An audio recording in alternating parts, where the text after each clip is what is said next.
Hey, good evening or good morning, whatever time it is at which place you are right now. In this video, I want to explain to you my theory of the mind. I will do this in a short explanation.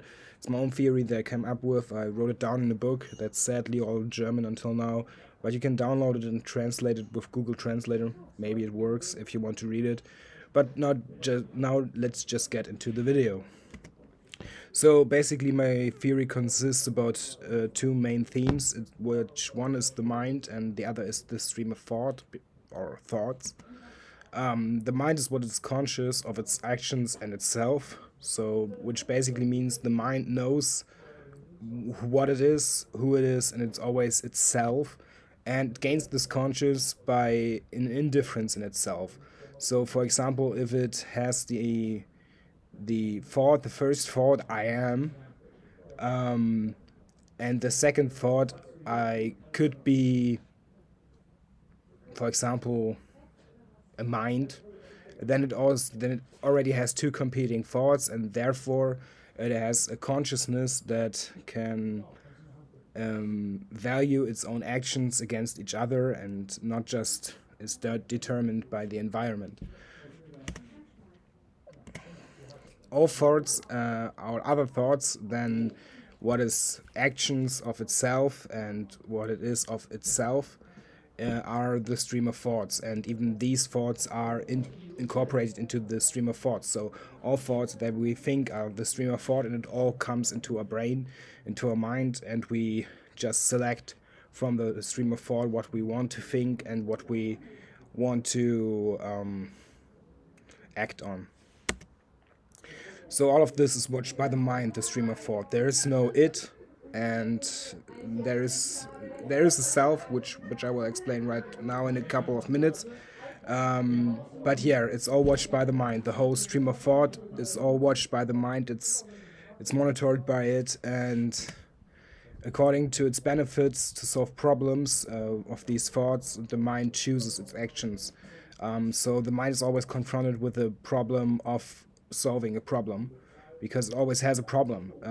The mind always tends to have, because of the indifference in itself, a problem that it is confronted with and that it needs to solve.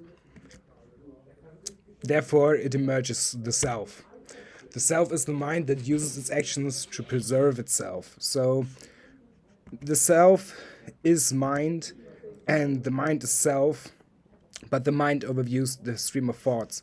The self can do that because it's part of the mind, but it's mainly focused on other things. So it utilizes this entity in itself by merging itself with the ideas of those actions that solve problems.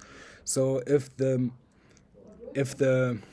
mind sees a problem and observes the stream of thoughts, the self comes up with an idea for itself, for the mind to incorporate the solving of a problem into itself and into its being. While the self chooses what to do for the preservation of the mind is always observing the stream of thought. So the mind can observe itself through the self, though. So the mind is always, by focusing on itself, observing all that it is through the lens of its own perspective, and can always do that. It always knows that it is.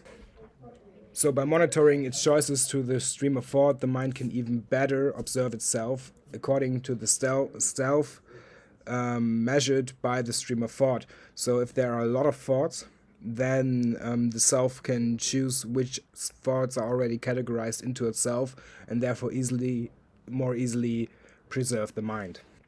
So from all of this, the meta-consciousness emerges, and the meta-consciousness enables free will. So we basically have free will as a character trait of the mind, but we are not able to act on it freely. And to act freely, we need to be provided by an option that is a second option. For example, the opposite of a thought. And by thinking the opposite of a thought, we have the widest range of options available. So the mind chooses the thoughts to think the opposite from, and then the meta-consciousness abstracts this thought to the opposite. So basically, it does this to give us free will, and to enable us to act freely, even though free will is a basic character trait of the mind. So this is my theory of the mind. I hope you enjoyed the video, and I wish you a nice evening. Ciao.